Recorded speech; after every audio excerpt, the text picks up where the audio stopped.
Morning friends. Good morning दोस्तों, हम teacher हैं और एक तो हमारा काम है टेक्स्ट बुक में जो लिखा है वो बच्चों को पढ़ाते हैं ताकि वो अपने आंसर अच्छी तरह से लिखे और अच्छे नंबर से पास हो जाए। लेकिन जो हम जो क्वेश्चन पूछते हैं, अगर वो एप्लीकेशन ऑफ नॉलेज अगर उनके पास नहीं है तो भले ना ऐसा हमें लिखा है कि प्लास्टिक से अंदर से पानी नहीं गिरता है, लेकिन प्लास्टिक का यूज उनको समझ में नहीं आता जब तक उनको ना सिखाया जाए, एप्लीकेशन उनके पास ना हो। आज हम जिन लोगों के बीच में बैठे हैं ये हमारे लिए बहुत फेमिलियर फेसेस है। आई थिंक पहली बार बहुत साल पहले, 20 साल 25 साल पहले मिले थे, लेकिन लास्ट 1-1.5 साल में हम आज तीसरी बार मिल रहे हैं। हमारे आज के गेस्ट अलग हैं। हमारे आज के गेस्ट हैं जीना बेन साहब। वो कैसे जीना जाए वो हमें सिखाने के लिए आई है। वो अपनी लाइफ अपनी तरह से जीती है, लेकिन हम उनसे रिक्वेस्ट कर रहे हैं कि प्लीज बताइए कि एज ए होम मेकर, अब तो टीचर अपने क्या लिखेंगे ऑक्यूपेशन में टीचर, लेकिन वो लिखते होंगे शायद उनके बच्चे के, अभी बच्चे के रिपोर्ट कार्ड में कि what is a grand mother, तो वो लिखेंगे होम मेकर, लेकिन होम मेकर नहीं है, सीधा होता। जीना बेन को हम यहाँ खास सुनने के लिए बुलाया है, पूरी बात हमने बता दी है। और जीना बेन ने लिखने की जो शुरुआत की, उनके पीछे जनरली ऐसा कहा जाता है कि एक सक्सेसफुल आदमी के पीछे उनकी वाइफ का बहुत बड़ा रोल है। यहाँ रिवर्स है, क्योंकि वाइफ खुद ही अच्छे लीडर है, अच्छी तरह से काम करते हैं, उनसे मोटिवेशन मिला है। बहन को दोनों मिलकर सेठ दंपति बहुत अच्छी तरह से अपने लिए, दूसरों के लिए और पूरे सोसाइटी के लिए कुछ ऐसा कर रहे हैं कि जिससे एक एग्जाम्पल सेट हो रहा है।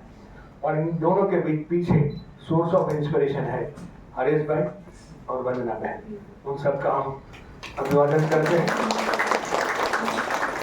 दोस्तों, आज ये प्रोग्राम के बाकी की बातें मैं धीरे धीरे करूंगा, लेकिन I invite our music teacher Dhanashree ma'am to offer a prayer. Close your eyes. मंदिर तारु विश्वर पारु सुंदर सर्जनहारा रे, पल पल तारा दर्शन थाय, देखे देखन हारा रे। मंदिर तारु विश्वर पारु सुंदर सर्जनहारा रे, पल पल तारा दर्शन थाय, देखे देखन हारा रे। नहीं पुजारी नहीं कोई देवा, नहीं मंदिर ने ताड़ा रे। नहीं पुजारी नहीं कोई देवा, नहीं मंदिर ने ताड़ा रे। नील गगन माँ महिमा गाता, चांदो सूरज तारा रे।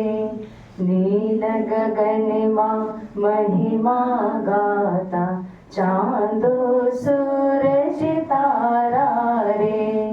मंदिर तारु विश्वर पारु सुंदर सर्जनहारा रे। वर्णन करता शोभा तारे, थाग्या कवि गण जीरा रे। वर्णन करता शोभा तारे, थाग्या कवि गण जीरा रे। अग्नि मातु क्या छुपायो, शोधे बाण अधीरा रे। मंदिर तारु विश्वर पारु सुंदर सर्जनहारा रे। मंदिर तारु विश्वर पारु सुंदर सर्जनहारा रे। सुंदर सर्जनहारा रे, सुंदर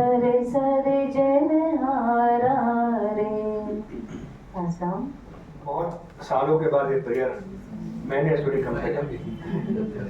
जब हम छोटे थे तब आंख बंद करके इतनी जोर से आंख बंद के जैसे कि आंख खुले ही नहीं, इतनी जोर से और जोर जोर से चिल्ला चिल्ला कर गाते थे, लेकिन वो वर्डिंग क्यों थे कैसे थे, आज थोड़ा शांति से सुना तो बहुत सारी कुछ चीजें नई सामने आई। थैंक यू धनश्री, मैंने ऐसी अच्छी अच्छी प्रेयर हमें सुनाते रहना जो अभी ओल्ड हो गई है, अगर माने तो लोग आजकल में। वहाँ पे सर लिखा है जूनियर रंगभूमि में लोकप्रिय गीतों। हाँ, वो सोच के मैंने ये सोचा। अच्छा, तो लोकप्रिय प्रेयर लाएगा। Thank you very much. दोस्तों, ऐसे तो हम कहे जाए तो आज एक बुक रिव्यू का प्लेटफॉर्म हमने तैयार किया है। अभी अभी ही अखात्रीज के शुभ मुहूर्त पर गीना बहन की आई डोंट नो तीसरी या चौथी या 10वीं, मुझे पता नहीं एग्जैक्ट, एक किताब प्रसिद्ध हुई है। आप में से कितने लोगों ने थिएटर में जाकर ड्रामा देखा है और लास्ट कब देखा था? एक साल। क्योंकि आजकल ड्रामा भी टीवी पर आते हैं, मूवी यूट्यूब पर आप देखते हैं, गुज्जू भाई को देखते हैं। तो आप जरा करीबन 100 साल पीछे चले जाइए कि जहाँ रियल में गुजराती रंगभूमि का तो मतलब समझ आ रहा है आपको, वहां पर उस जमाने में जो ड्रामा हुआ करते थे, और ये ड्रामा को बहुत इंटरेस्टिंग बनाने के लिए उसको ड्रामा की जो थीम है उसको सप्लीमेंट करने के लिए बहुत सारे सॉन्ग्स भी बजाए जाते थे। मैं साथ सर और थोड़े हमारे दोस्त मुगल आजम देखने गए थे। मुगल आजम मूवी पर तो है, लेकिन मुगल आजम स्टेज पर परफॉर्म किया था। करीबन 100 से ऊपर आर्टिस्ट थे। अहमदाबाद में एक बड़े से I don't know the exact name of, लेकिन वो एलिस मिल के आसपास का, और वहां पर 100 आर्टिस्ट थे और हर एक आर्टिस्ट खुद ही गाता था और बैकग्राउंड में म्यूजिक था। इतना बढ़िया सा वो माहौल था। मैं ऐसी कल्पना कर सकता हूँ कि उद्योनी रंगभूमि में इस तरह से एक तो एक्टर होंगे, उसके साथ गाने वाले लोग भी होंगे, और ये पूरे माहौल को इस तरह से तैयार करते होंगे कि जब निकलते हैं बाहर तो कोई एक अच्छा मैसेज लेकर जाते होंगे। एक बड़ा सा रिसर्च वर्क जीना बहन ने किया है, और ये रिसर्च वर्क उनका शौक है। वो तो पहले कलेक्शन सिर्फ करते रहते थे, लेकिन हो सकता है कि वीरेंद्र भाई या हमारे दोड़ेकर साहब ने उनको इंस्पायर किया होगा कि सिर्फ अपने जेब में क्यों डालते हो, गमतनु करिए गुलाल। आई थिंक यही कुछ देखकर जीना बहन ने ऐसे किताबें बनाई हैं। उन्होंने ये जितना अच्छा रिसर्च वर्क है, ऐसा ही एक रिसर्च गुजराती कथा काव्यो, गुजराती कथा काव्यो તમને ना समझ पड़े तो चारण कन्या सामूहिक के बजाय, तो आप समझ रहे हैं कि एक कथा निकलती है धीरे धीरे, उसके साथ जुड़े हुए पोएटिक फॉर्म में वो कथा सुनाने वाली बात, ऐसा भी उनका एक अलग सा कलेक्शन है। और दोस्तों, आप यहाँ देख रहे हैं, खास करके जीना बहन और वीरेंद्र भाई आप सबके लिए एक इसलिए रोल मॉडल है। आपके सास ससुर अभी कहाँ है? आपके साथ है? मम्मी पापा आपके साथ है? नहीं होंगे तो अच्छी बात है, कांग्रेचुलेशन। जीना बहन और वीरेंद्र भाई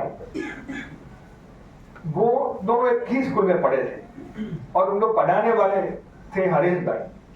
और आज कई सालों से हम देख रहे हैं कि हरीश भाई ऐसा बोले कि आज सूरत जाना है या आज फलानी जगह जाना है, तो उनको सिर्फ कंपनी देने के लिए उनके साथ रहते। ऐसा नहीं, उनकी सब तरह की केयर करके हरीश भाई की जो एक उनकी पर्सनालिटी है, उसका जो नॉलेज है, एटलीस्ट गुजरात तक पहुंचाने की वो कोशिश करते हैं।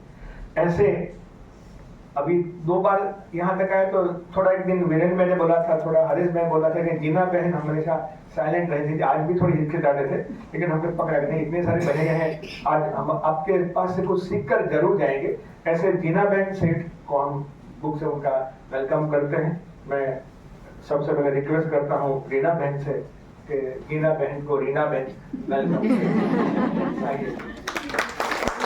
वेलकम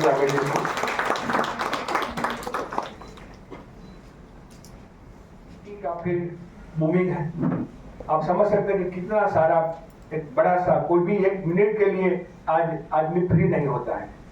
ऐसा एक बड़ा सा सेट इन्फोटेक करके एक इंस्टीट्यूशन चला रहे, कंपनी चला रहे वीरेंद्र भाई, आज अपने गुरु के लिए उनके साथ निकले हैं। लास्ट टाइम उन्होंने बताया था रीयूज के बारे में कि कैसे वो अपने कंप्यूटर को रिबूट करके किस तरह से वही चीजें फिर से मार्केट में लाती है। बड़ा सा बिजनेस को साइड पर रखकर आज श्रवण का काम कर रहे हैं। ऐसे हमारे वीरेंद्र भाई का स्वागत करने के लिए मैं तोरल पटेल को इन्वाइट कर रहा हूँ स्कूल में यहाँ। जिनकी दोस्ती से हमें बार बार हरेश भाई का लाभ मिल रहा है।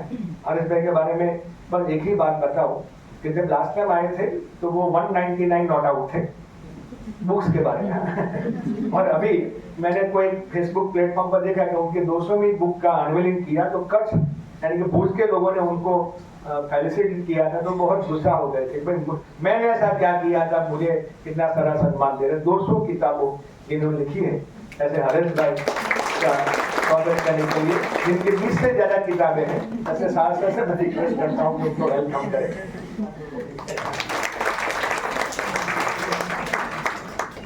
सर हमेशा बातें करते रहे आज ये किताब आई और इसकी बातें करें इसके कवर पेज को अच्छी तरह से देखे या सूंघे क्या सूंघे मतलब बीजी चौकड़ी आ रही है ये जब पे हरेश भाई लोग पब्लिकेशन चाह रहे थे और हम कैसे बोल सकते थे इनके पीछे जो एक सपोर्ट है एक एनकरेजमेंट है। जैसे वंदना बहन भी आज हमारे बीच और हमारी इंस्पिरेशन संगीता बहन से मैं रिक्वेस्ट करता हूँ कि वंदना बहन को भी स्कूल की ओर से वेलकम करें।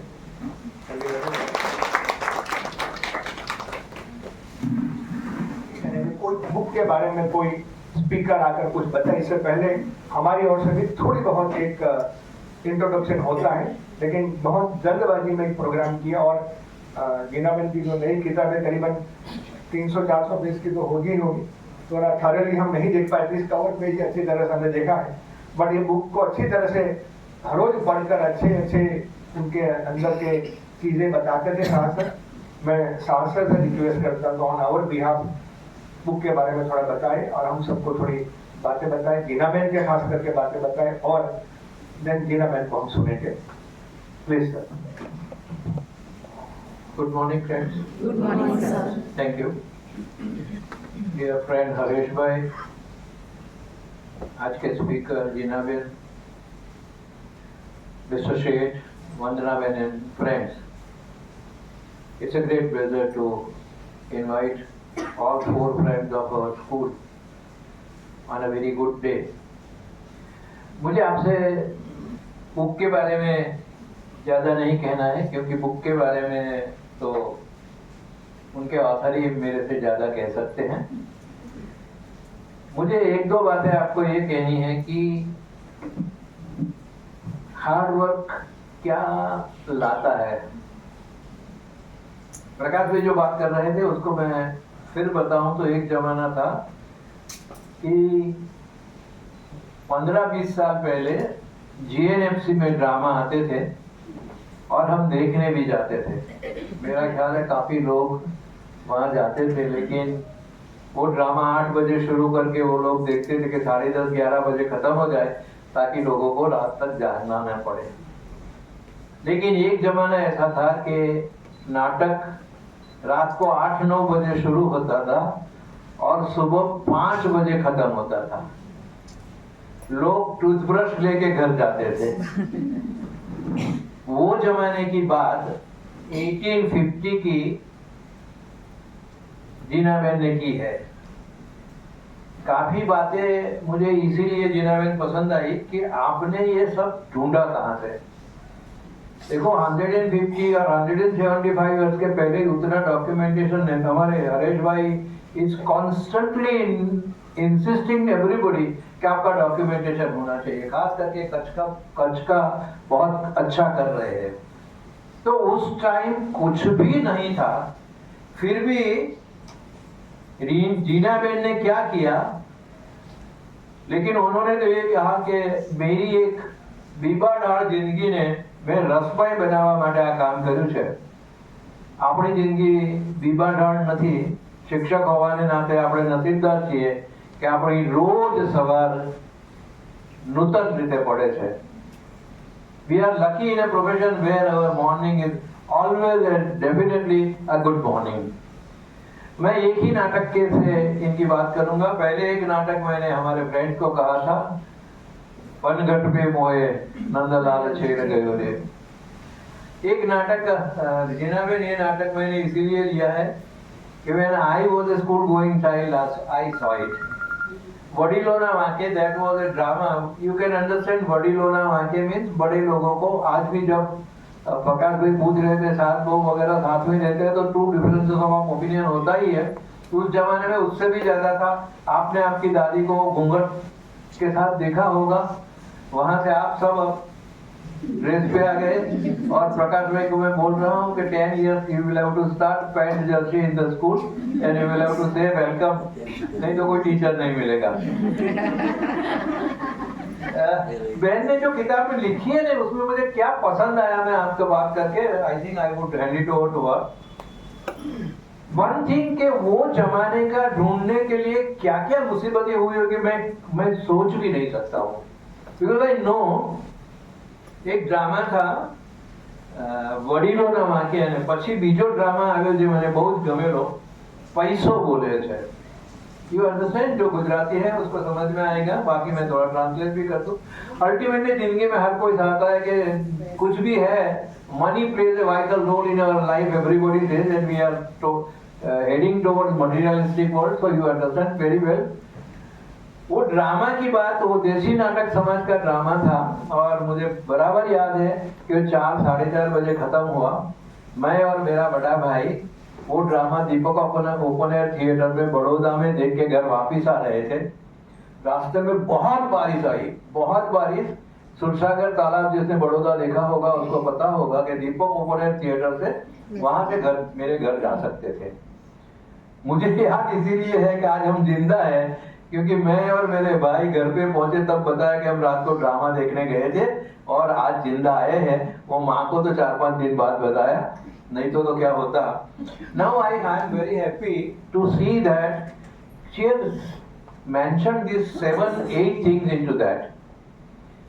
इंट्रोडक्शन तो है ही है, but how characters were selected, તમે બધું કેવી રીતે શોધ્યું છે? how characters were selected in those days. उस जमाने में फीमेल का रोल मेल करता था और उसका नाम ही सुंदरी था. શું નામ બોલ્યો?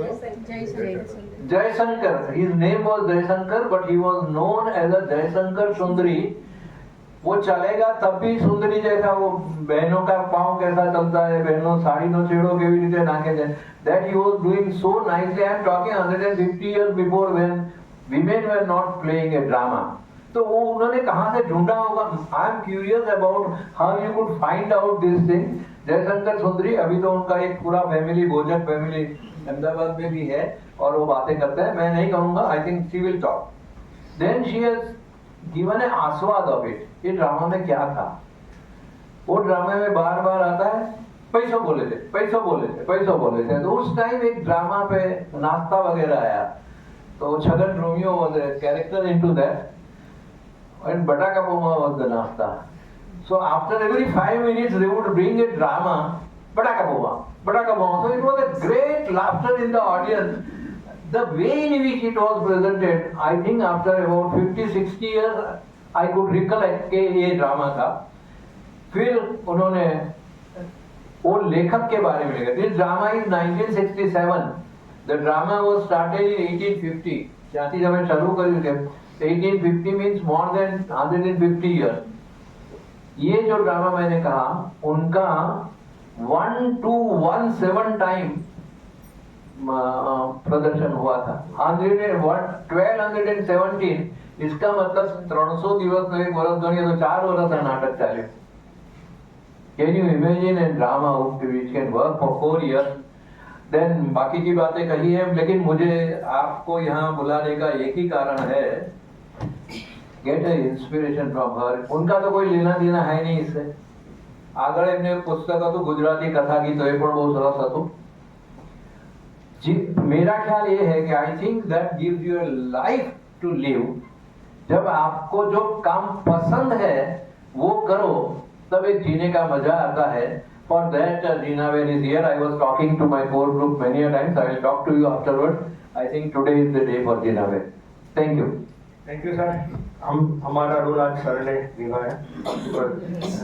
जनरली हम लोग ये सब चीजें अबाउट द बुक कहते हैं. वेल जीनाबेन, मुझे बहुत खुशी हुई. मैं थोड़े पन्ने मैंने घुमाए और एक जगह पर देखा मैंने कि जूनागढ़, वाड़ा सिनोर और ध्रांगध्रा ऐसे 3 ऐसे स्टेट थे उसकी नाटक मंडली थी।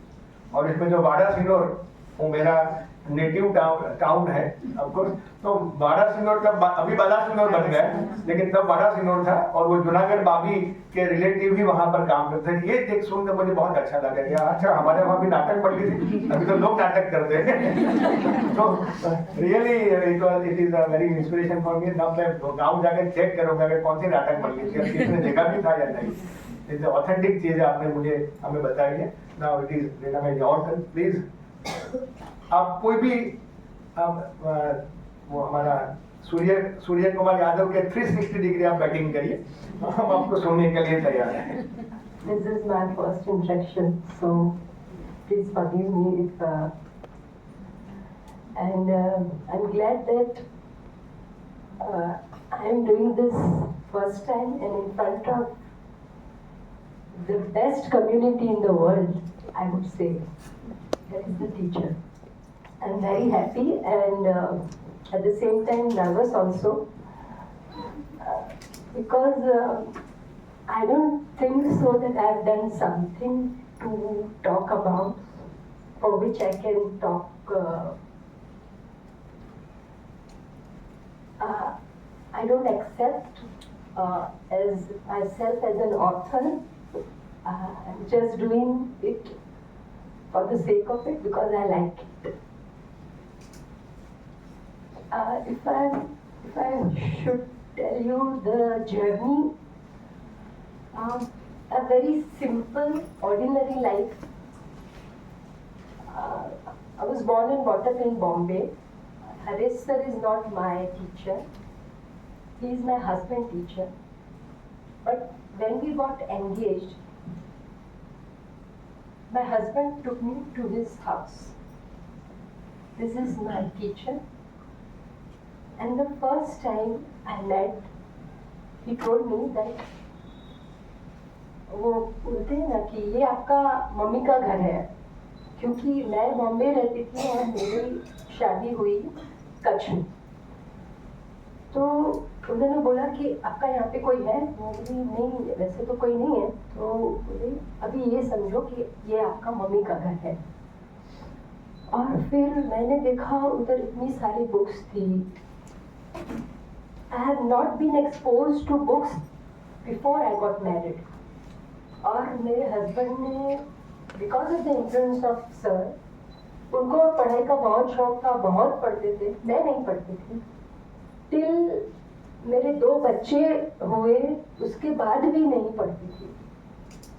2 बच्चे, हाँ उनको पढ़ाती थी स्कूल का। तो मुझे वो अच्छा लगता था क्योंकि मुझे पढ़ना अच्छा लगता था पहले से ही। मेरा एजुकेशन कॉमर्स किया है मैंने, bachelor in commerce from Aryabhatta college of commerce and economics in Bombay.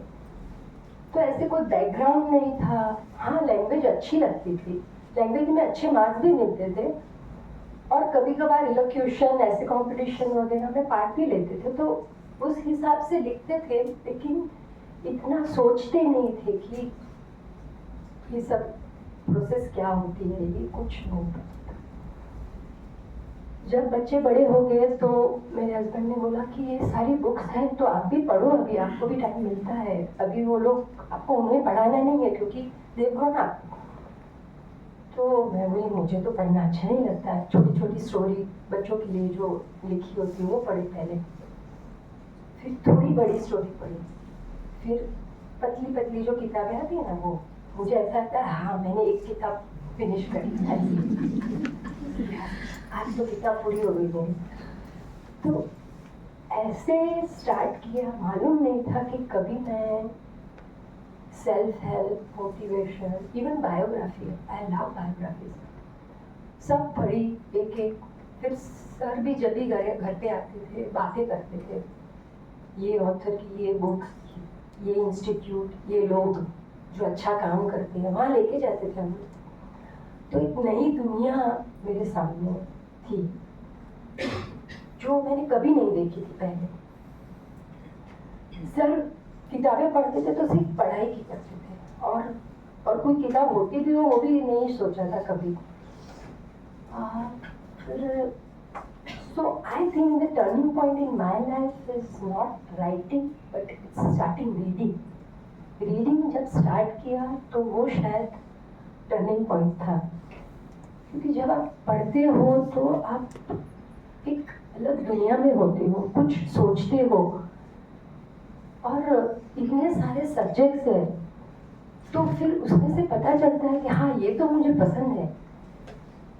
मुझे तभी पता चला कि मुझे म्यूजिक सुनना अच्छा लगता था, लेकिन वो मेलोडीज के अलावा जो सॉन्ग्स के वर्ड्स में जो पोएट ने डाला है उसका फीलिंग, उस पर शायद ही कभी हम लोग शांति से ऐसे सोचते हैं कि मैं कभी कभी अपने हस्बैंड को बोलती थी, देखो ये सॉन्ग में ऐसा बोल रहा है, ये पोएट ने कितनी अच्छी बात कही है। और फिर फिल्में भी देखते थे तो मेरा नज़रिया थोड़ा चेंज था कि इसमें ये बात कही है, ये डायरेक्टर ने ये दिखाने की कोशिश की है।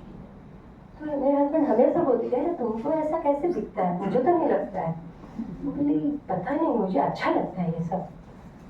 तो म्यूजिक में इंटरेस्ट था, फिल्में बहुत अच्छी लगती थी, आई लव बॉलीवुड। और तो अभी एक टाइम ऐसा आया, हमारी कम्युनिटी में एक कंपटीशन था, वहाँ पे हमें एक डायरी मिली थी और 2 महीने में एक सब्जेक्ट पे वो डायरी लिख के हमें सबमिट करनी थी।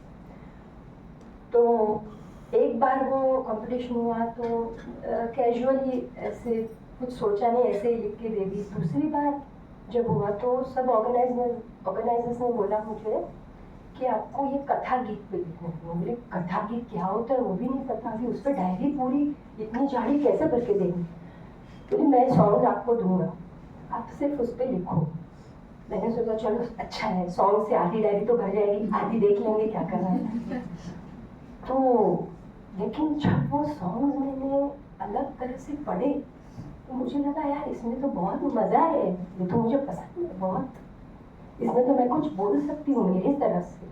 हाँ देखो, हज़ारों लोगों ने उनका इंटरप्रिटेशन किया होगा, मैं ऐसे नहीं कहती, लेकिन उसमें मेरा क्या है, मैं उसे किस तरह से देख सकती हूँ, मुझे उसमें से क्या मिल सकता है। अगर मुझे इस सॉन्ग्स को कहीं ले जाना है तो किस सोच तक, किस हद तक मैं उसे ले सकती हूँ। Sometimes I think being yourself is enough. बस मैं ये सोचती थी कि मैं ही हूँ। है काफ़ी सारी इंफॉर्मेशन भी है, हम वो भी डालते हैं, ऐसा नहीं है, लेकिन जो आसवार पार्ट है वो पार्ट मेरा है। जो मुझे अच्छा लगता है ये सॉन्ग में, जो मुझे लगता है कि ये सॉन्ग मुझे कह रहा है, वो मैं सुनने की ट्राई करती थी। तो बहुत मज़ा आया। तो ठीक है, कंपटीशन तो ख़त्म हो गया। फिर ऑर्गेनाइजर सब ने बहुत तारीफ की, तो बहुत अच्छा काम किया आपने, ये वो। बोली ठीक है, हो गया, ठीक है, अच्छा चलो एक काम करते हैं, इससे बुक बनाते हैं। बोली क्या बुक है, हमारा थोड़ी काम है ये बुक हो, हम पढ़ ले वही बहुत है, इसमें अपना कुछ नहीं, हम लोग करते हैं, आप करो और कर।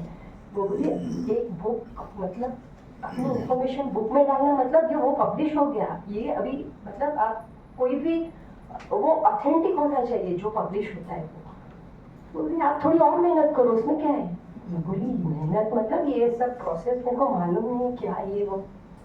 हाँ करो, घर में सबको बोला, सबको पूछा, अरे करो ना, क्या है, आ जाएगा। बोली कुछ मेरे को मालूम नहीं है, ऐसा कैसे, तो करो आप, देख लेंगे क्या होता है। मैं भी ठीक है, देख लेते हैं क्या। फिर सबका साथ मिला, जैसे जैसे आगे बढ़ती गई थोड़ा थोड़ा प्रोसेस समझ में आने लगा कि क्या होता है, कैसे काम करते हैं। ऐसा नहीं है हर बार कि हम लोग जो जानते हैं उसमें ही काम कर सकते हैं, अगर नहीं जानते तो भी ठीक है, काम करते हैं तो फिर पता चल जाता है क्या होता है इसमें। ऐसी कोई बड़ी बात तो नहीं होती है, सिर्फ थोड़ी मेहनत और थोड़ी मतलब थोड़ी सी और ज़्यादा मेहनत करके हो जाता है, ऐसा मुझे फील हुआ था। ठीक है, देखो तो पहली बुक हो गई, अच्छा रिस्पॉन्स मिला सबसे, अरे बहुत ये तो अच्छा काम किया है। और एक काम मैंने ये सोचा कि मैं जब बच्चों को पढ़ाती थी तो उनको बोलती थी कि आप क्वेश्चन पेपर में लिखो तो आप हेडिंग्स दे दो सर, तो टीचर को पता चलेगा कि ये बच्चे को सही समझ में आया। तो वो बात दिमाग में थी, मैं बोला हम भी यही करते हैं। मैंने भी हमने सॉन्ग लिखा, इस नीचे अलग अलग हेड्स देके सब इंफॉर्मेशन डाली, तो सबको बहुत अच्छा लगा कि यार ये तो अच्छा है।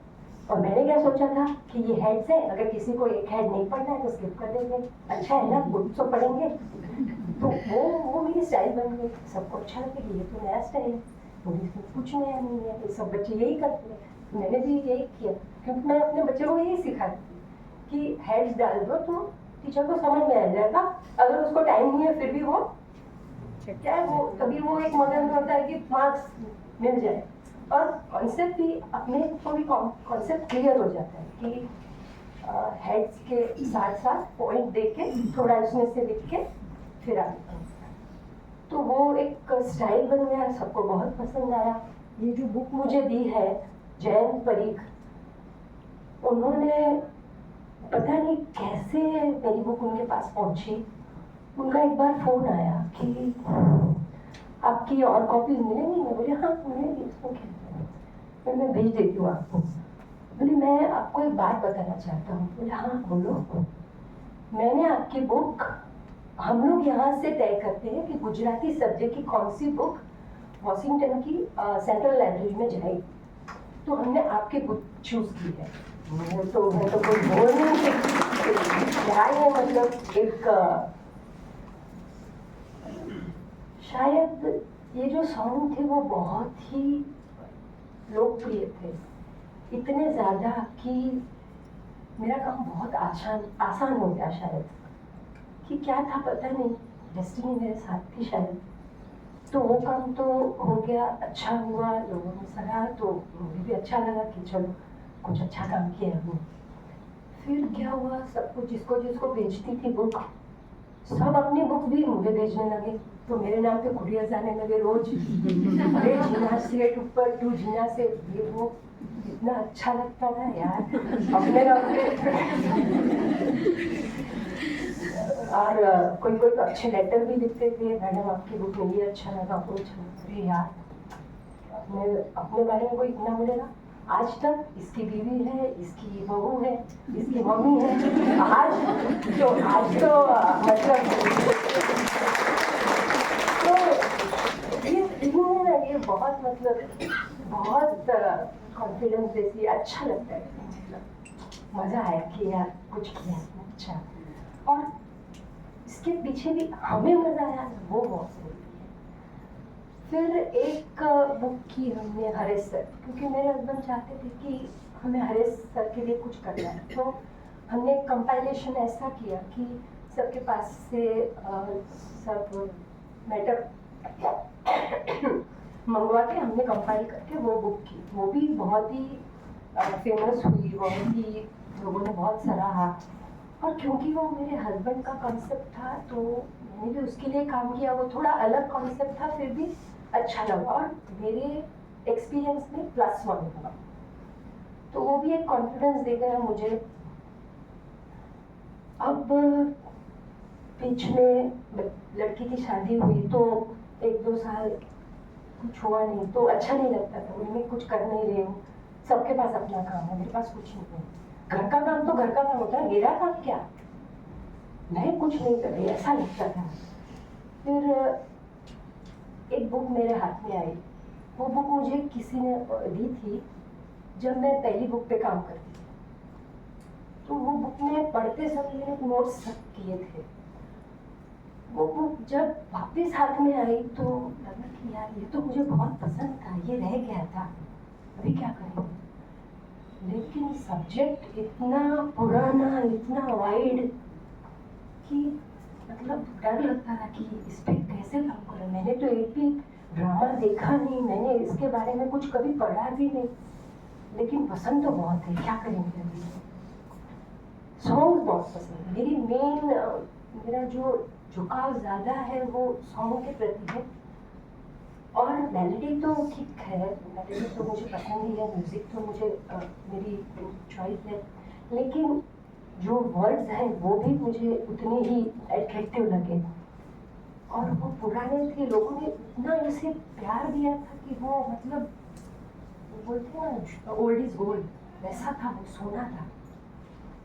मैंने सबको बोला घर पे यार मुझे इस पे काम करना है, सब हैरान कि क्या ये क्या बोली, इस पे काम करना मतलब। तभी कुछ पता नहीं था कि ये इतना लंबा चलेगा। फिर साहित्य परिषद की लाइब्रेरी है, उसमें मेंबर हूँ मैं, कोबा लाइब्रेरी में मेंबर हूँ। गई, सब बुक्स निकाली उसके बारे में, बहुत सारी बुक्स थी, लेकिन वो सब थी वो डॉक्यूमेंटेशन था। कोई में ऐसी बात नहीं थी कि जो कॉमन मैन पढ़े और उसे लगे कि हाँ यार ये पढ़ के मुझे मजा आया। ये इंफॉर्मेटिव तो है, इंटरेस्टिंग भी है, ऐसी मुझे कोई बुक नहीं, मुझे ऐसा नहीं लगा कि ये बुक, तो मुझे लगा कि मैं इसे कुछ अलग तरीके से प्रेजेंट कर सकती हूँ। फिर 8-9 महीने तो ऐसे मतलब सोच में ही लग गए कि करे कि ना करे। फिर पब्लिशर को पूछा, पब्लिशर ने बोला कि ये कॉपीराइट होता है तो मुझसे परमिशन लेनी पड़ती है। परमिशन के लिए भी ट्राई किया, कुछ नहीं हुआ। फिर वापस मुझे वो जैसे वो खुजली होती है ना, वो गुजारते बाद में वो आराम मिलता है, वैसा था वो। मुझे नहीं करना तो है इसको, चाहे कितने साल लग जाए करेंगे ना। फिर तय हुआ कि वो पब्लिशर ने देख लिया कि ये लड़की नहीं मानेगी, ठीक है करो तुम, देख लेंगे जो होगा वो। बोली वो कुछ मांगेंगे तो हम लोग देने के लिए तैयार हैं। नहीं वो ऐसे कुछ मांगते नहीं है, मैं क्रेडिट तो मैं देती हूँ, ये इसमें मेरा कुछ है ही नहीं, मैं मानती हूँ, फिर क्या प्रॉब्लम है? नहीं कुछ ऐसे तो प्रॉब्लम नहीं होता है, ठीक है करते हैं। फिर स्टार्ट किया, फिर सोचा कि क्यों करना है ये, पहले क्लियर हो जाओ। अगर आप ये समझते हो कि आप रंगभूमि को कुछ दे रहे हो तो मत करना। अगर आप ये समझ रहे हो कि ये बुक छप जाएगी, नहीं, तो क्या होगा? नहीं। अगर आप अपनी खुशी के लिए कर रहे हो, अगर आपको ये करना है और ये आपको अगर ये कुछ देके जाने वाला है तो ही करो। ये बहुत मैं क्लियर हो गई, और जब ये क्लियर हुई फिर मेरे लिए सब मेहनत आसान हो गई। Because I was enjoying the process, and that is, I think, the very important thing. If you are enjoying the process, then everything else is smoother. फिर स्टार्ट किया, पहले तो डिसाइड कर लिया मैंने कि इतने सॉन्ग डालने हैं, 45 हो गए, तो अलग अलग डिवीज़न डाले थे कि कॉमेडी सॉन्ग है, कोई सॉन्ग है जो कुछ कह जाते हैं, बोध देखे जाते हैं, ऐसे सब अलग अलग सॉन्ग 45 हो गए। घर पे सब चिल्ला रहे हैं कि कितना मोटा होगा वो पता है ना, कौन पड़ेगा आपका, पड़ेगा नहीं पड़ेगा मेरे को नहीं मालूम, इतना करना है, इसमें से एक सॉन्ग भी निकालेंगे नहीं, इतना तो करना है, नहीं पढ़ेंगे तो ठीक है, मुझे मजा आया बस। लेकिन पता नहीं था कि ये जो इतने सॉन्ग्स डाले हैं उससे इसकी कीमत ज्यादा बढ़ जाएगी, ये तो कभी सोचा ही नहीं था। एक और ये सॉन्ग में मजा ये भी है कि एक सॉन्ग्स पे काम किया, वो रख दिया फोल्डर में, अभी दूसरा नया सॉन्ग नया गिली नया डाल, बस।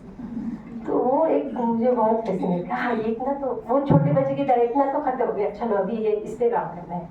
तो रोज वो थ्रिल रहता है कि चलो आज तो नया है, कुछ नई तरह से सोचेंगे, नया कुछ करेंगे। और इंफॉर्मेशन अच्छी, तभी मुझे एक बुक कहीं से मुझे उसके बारे में पता चला, गुजराती रंगभूमि रिद्धि અને रौनक, उसमें सब इतनी मोटी बुक, सब डॉक्यूमेंटेड था उसमें, क्या मेहनत की थी उसमें। मैंने अपने रिफ्लेक्स में लिखा है कि ये बुक मतलब जो भी इंटरेस्टेड लोग हैं उनके लिए ये बुक मतलब गीता है, इतना उसमें इंफॉर्मेशन, एक एक कलाकार के बारे में, एक एक डायरेक्टर के बारे में, सब कुछ उसमें, कितने नाटक किए, कब किए, ये वो सब।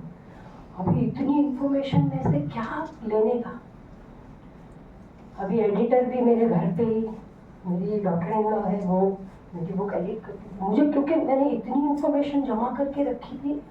अभी कैसे ये सब अरेंज करेंगे वो थोड़ा, तो वो एकदम मतलब आप समझ लो कि एक कॉमन मैन अगर आपकी बुक पढ़ रहा है तो वो तुरंत ही कह देगा ये हटा दो, ये नहीं मजा आ रहा है, ये सुनने में, ये पढ़ने में नहीं मजा आएगा।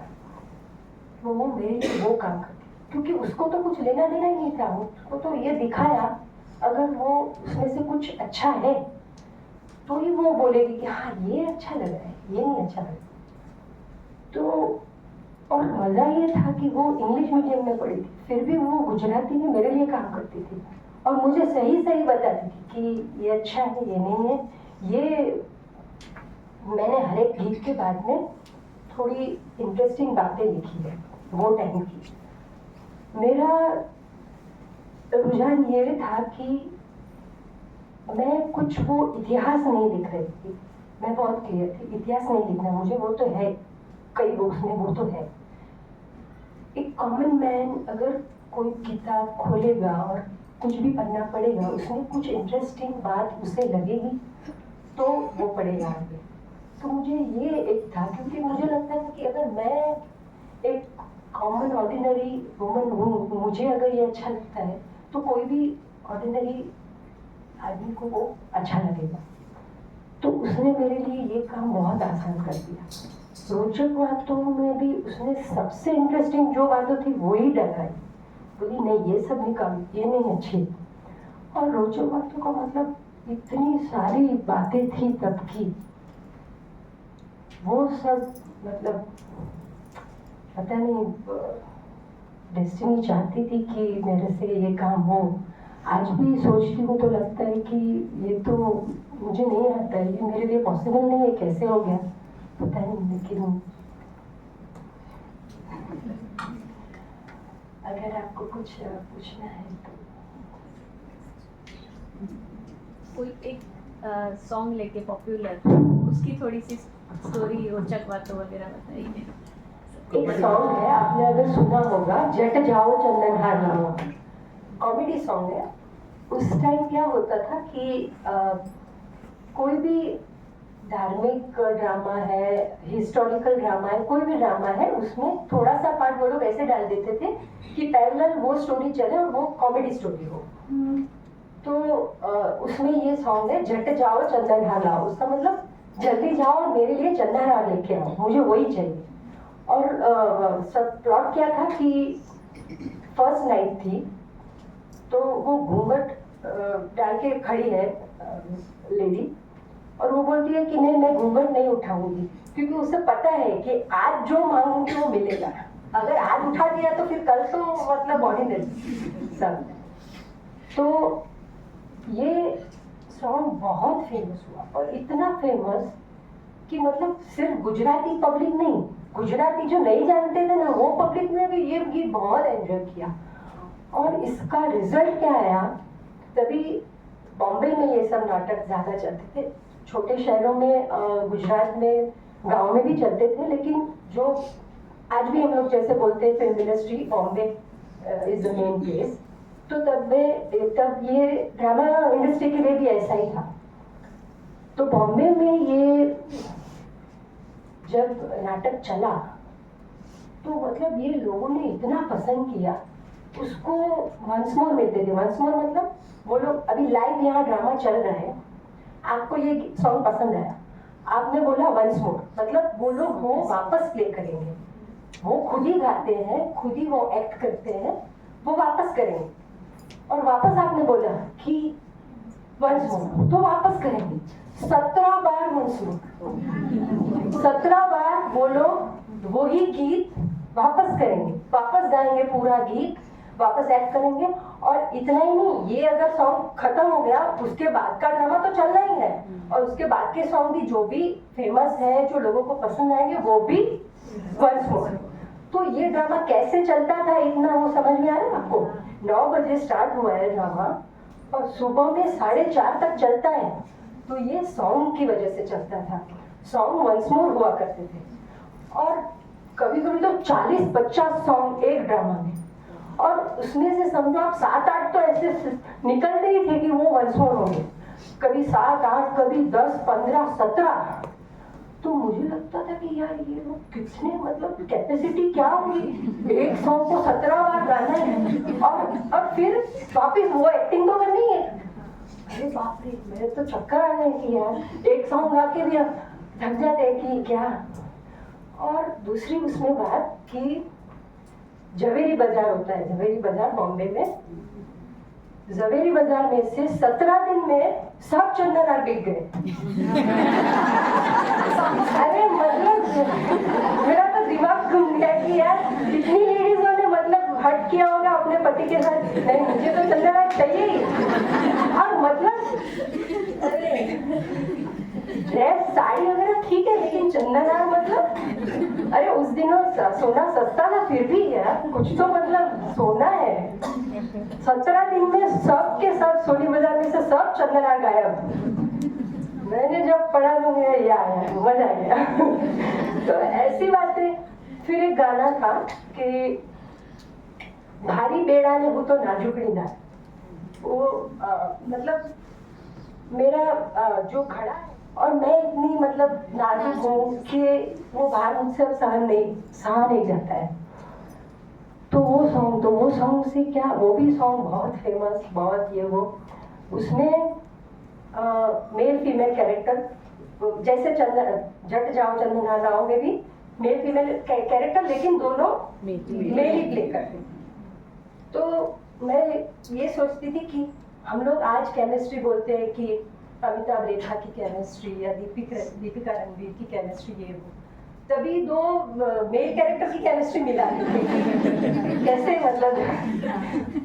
तो ये सॉन्ग था, तो ये सॉन्ग कैसे लोग एंजॉय करते थे। देखो जिसकी बीवी मतलब एकदम मोटी है तो उसके हस्बैंड उसके चिढ़ाते थे कि भारी बेड़ा ने तो नाजुकड़ी ना, ऐसा करके कि वो उसका बेड़ा भारी नहीं, वो खुद ही भारी है। और फिर उसके हस्बैंड सब चिढ़ाते थे। मतलब लोग तभी, वो सोर्स नहीं था एंटरटेनमेंट का, drama was the only source of entertainment, क्योंकि तब तक ना साइलेंट फिल्म शुरू हुई थी, ना ही टॉकी शुरू हुई, बोलती फिल्म। तो तभी इतने रिसोर्सेज नहीं थे जो अभी हमको ऑप्शंस अवेलेबल है, OTT है, ये अभी मोबाइल में भी देख सकते हैं कुछ भी।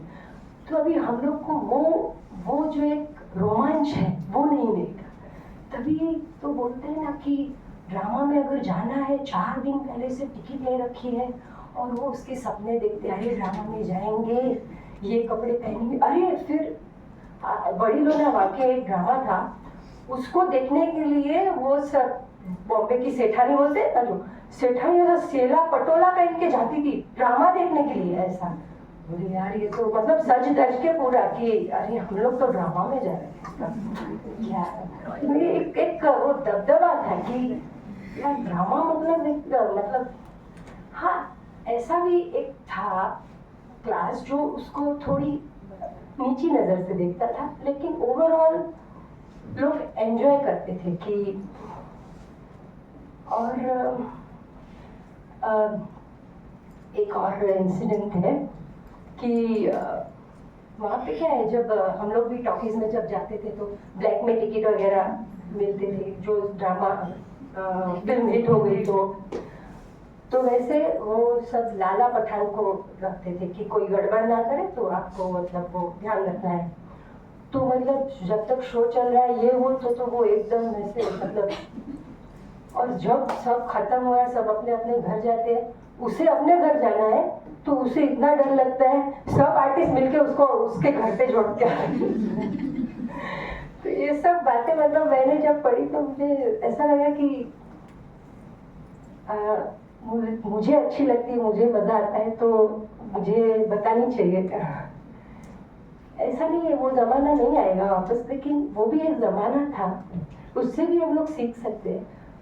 उसमें भी जो आर्टिस्ट थे, जो वो उनकी जो भावना थी, मतलब आज हम लोग बोलते हैं ड्रामा के बारे में कि the show must go on. मुझे लगता है कहीं ना कहीं हमें भी वो सिखाते हैं कि लाइफ में हमें भी मूव ऑन करना चाहिए।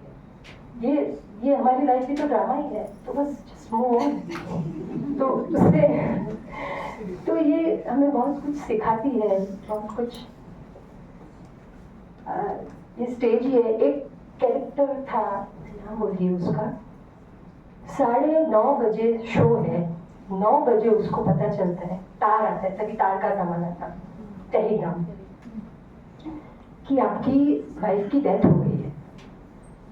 अभी वो सोचो, क्योंकि वो सब तभी नाटक कंपनी रहती थी, उसमें 100-150 लोग साथ में रहते थे, एक कम्युनिटी की तरह, समाज की तरह। सब लोग साथ में रहते हैं, साथ में खाते पीते हैं, साथ में ट्रेनिंग लेते हैं, एक्टिंग की, इवन सिंगिंग, म्यूजिक, सब की।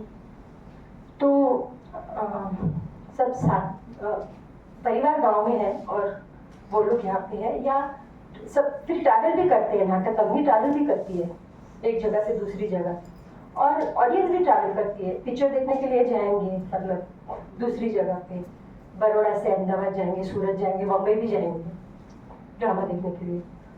तो उसकी फैमिली गांव में थी, तो उसे तार मिला कि आपकी वाइफ की डेथ हो गई है। उसने तार को फोल्ड किया और अपनी जेब में डाला और गया वो ड्रामा करने के लिए, अपना रोल अच्छी तरह से निभाया, और बाद में आके मिला कि हाँ अभी चलो मैं रो सकता हूँ। तो मुझे वो बात इतनी मतलब छू गई कि यही इंसिडेंट, यही बात थी। हम लोग जब कृष्ण और अर्जुन की गीता में बात करते थे, कृष्ण भी विषाद योग में था, सॉरी अर्जुन तो विषाद योग में था। कृष्ण ने उसे गीता पढ़ाई, समझाया कि आत्मा तो अमर है, हमें तो अपना काम करना है, ये वो सब। अभी ये कैरेक्टर, ये आदमी, ये आर्टिस्ट छोटा आर्टिस्ट है, उसे कोई गीता का ज्ञान शायद होगा या शायद नहीं भी होगा, नहीं होगा, लेकिन उसको ये पता है कि मेरा काम क्या है, अभी मुझे क्या करना है, अभी ये पल मुझे जो करना है वो मैंने कर लिया तो मैं जीत गया। तो मुझे लगा कि अर्जुन की हम लोग बातें करते हैं, कृष्ण की बातें करते हैं, इसे तो कोई कृष्ण नहीं मिला, इसे तो कोई गीता पढ़ाने वाला नहीं मिला, शायद जिंदगी में उसे गीता का मर्म पता भी नहीं होगा, लेकिन वो अपना काम जानता है। तो कितनी बड़ी बात है। हम लोग को भी लाइफ में बस ये पता चल जाए कि क्या हम ये समय पे क्या मेरे लिए जरूरी है, तो बस हो गया ना, उससे क्या लाइफ में। तो ये सब बातें हैं।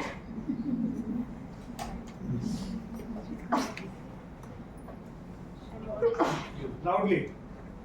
मैम, आपने बहुत सारे सॉन्ग्स चूज किए हैं, 45 सॉन्ग्स, तो उसमें से ऐसा कोई सॉन्ग है जिसके लिए आपको पर्सनली वो जगह पे विजिट करनी पड़ी और वो आपके लिए मेमोरेबल हो, ऐसा कुछ?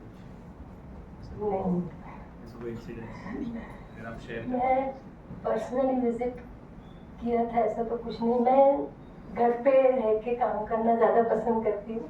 मैं वो बुक से ही ट्रैवल करती हूँ और बुक से ही सोचती हूँ। कोई ऐतिहासिक पात्र ने मला हवे पूछा माने नहीं। आपका सबसे फेवरेट इसमें कौन सा है, इसके बारे में अगर आप कुछ बता सकते ये चैप्टर लगभग जब वो मजा आई। कॉमेडी सॉन्ग में मुझे बहुत मजा आया करने में, क्योंकि कॉमेडी की अपनी मजा होती है। वो आपको एक ह्यूमर में एक अच्छी ऐसी अवस्था है ह्यूमर, जो मैं हमेशा चाहती थी मैं कॉमेडी में कुछ काम करूं। नहीं, अभी तो मुझे नहीं लगता कि मैं उसमें कुछ कर सकूंगी, लेकिन कॉमेडी गीत जब मैंने किया तो मुझे अच्छा लगा कि चलो, मुझे जो एक इच्छा थी कॉमेडी में काम करने की, वो इस माध्यम से भी थोड़ी सी भी तो कॉमेडी सॉन्ग, जो मतलब कॉमेडी लिखने में मुझे लगता है कि बहुत ज़्यादा टैलेंट की ज़रूरत है। कॉमेडी हर कोई नहीं कर सकता। अपने दुख को, अपनी सभी निराशा को साइड में रख के आपको कॉमेडी लिखना है। मतलब हर कोई आदमी दुखी है आज, ऐसा नहीं है, फिर भी वो सब साइड पे रख के आपको लोगों को हंसाना है और गीत के माध्यम से हंसाना है, वो तो और भी ज़्यादा मुश्किल है मतलब। तो वो सॉन्ग मुझे ऐसा लगा कि क्या कमाल, मतलब जो कॉमेडी सॉन्ग लिखते हैं मुझे वो लगता है सैल्यूट है, बहुत अच्छा कॉमेडी सॉन्ग्स। मुझे तो एक ही बात कहनी है, मैं अभी कच्छ से, हम सभी कच्छ से आए हैं और हम इतने खाली अपना है आपके लिए। तो अभी कच्छ में जो लोकप्रिय है, हम इसको खारेक कहते हैं, डेट। आप सबके लिए हम डेट ले आए हैं। मुझे तो प्रॉब्लम नहीं है, तुमको आपको प्रॉब्लम। हमारे पास थोड़ा समय है। मैं इतना ही कहता हूँ कि मैंने जीना को कहा ये काम खत्म हुआ, ना व्हाट नेक्स्ट। तो इसके पास 2 प्रोजेक्ट है। एक प्रोजेक्ट उसको उसके एक जैन मुनि ने दिया है, जिसका टाइटल है, क्या टाइटल है? जैन धर्म मां बाल वार्ताओं, ऐसा कुछ टाइटल है। और उसको खुद को जो रस है फिल्मी सॉन्ग जो होते हैं उसका इंटरप्रिटेशन कैसे करना। हम फिल्मी सॉन्ग, फिल्म को बहुत हल्के में ले रहे हैं, सिर्फ एंटरटेनमेंट में ले रहे हैं, लेकिन फिल्म में जो सॉन्ग जाते हैं वो इतने फिलोसॉफिकल होते हैं। जीना यहाँ, मरना यहाँ, कल खेल में हम हो न हो, गर्दिश में तारे रहेंगे सदा, ओ भाई देख के चलो, आगे भी नहीं पीछे भी नहीं, मैं आवारा हूँ, ऐसे जो सॉन्ग है वो उसके पर उसका रसास्वाद का मैं मानता हूँ उसका प्रोजेक्ट है। 2-3 वर्ष में हो जाएगा, मैं मानता हूँ। अब बचा तो आने वाला है नहीं, मदर इन लॉ बन गई है, इसलिए अब इसका काम थोड़ा कम हुआ है। ये भी मेलोड हो गया है, रिलैक्स है सब। तो मैं मानता हूँ बहुत जल्दी ये फिल्मी सॉन्ग वाला ये प्रोजेक्ट मुझे भी बहुत पसंद है, क्योंकि फिल्मी सॉन्ग में बहुत से लोग PhD होते हैं। ये बुक जब मैंने देखी तब मैंने एक ही वाक्य कहा कि अगर ये बुक किसी प्रोफेसर के पास की होगी तो इसको PhD की डिग्री मिली होती। और दूसरे दिन मैंने रणछोड़ भाई का पत्र पढ़ा, उसमें भी उन्होंने वही लिखा था कि ये PhD की डिग्री के लायक है। समान विचार हमारे 700 माइल दूर होने के बावजूद ये PhD जैसा काम है। और ये काम ने साबित किया है कि फॉर्मल शिक्षण और इंटरेस्ट में कोई संबंध नहीं है। फॉर्मल शिक्षण से आदमी क्रिएटिव बनता है, ये इंडिया का ग्रेटेस्ट वहम है। ये पर्सनल कमिटमेंट है, पर्सनल जिज्ञासा है, जिज्ञासा ही सब कुछ कर सकती है। इसलिए हम तो मानते हैं कि बच्चों को सिर्फ जिज्ञासा सिखाना चाहिए, ताकि वो सब कर लेंगे। उसको how to think, how to feel, how to know, how to see, how to appreciate, how to perceive, ये सब सिखाना है। कैसे देखना। मैं जब टीचर था हम बच्चों को स्कूल में से ले जाते थे पिक्चर में, या तो स्कूल में पिक्चर बताते कि how to what to feel, picture कैसे देखना। एक देखा आपको एग्जांपल देता हूँ। आपने मेरा नाम जोकर देखी है? नहीं देखे? जरूर देखना, मैंने 20 बार देखी है, मेरी फेवरेट फिल्म है। इसमें एक सीन है लास्ट में, राज कपूर कौन है लड़की, तीसरी लड़की पद्मिनी नहीं, पद्मिनी के बाद की सिमी गर्ल फर्स्ट थी, पद्मिनी लास्ट थी, डांसर। पद्मिनी को राज कपूर ने तैयार किया, राजू ने। और जो स्टेज ऊपर जब डांस करती थी तब राजेंद्र कुमार आए और वो राजेंद्र कुमार की फैन थी और राजेंद्र कुमार का उसका डांस पसंद आया और वो स्टेज ऊपर गए और कहा कि चलो मेरे साथ फिल्म में काम करो। और बाद में वो तीनों प्लेन में बैठे हैं। It's a beautiful scene. और तीनों के हाथ में एक मैगजीन है, तीनों के हाथ में। राज कपूर के हाथ में लाइफ है,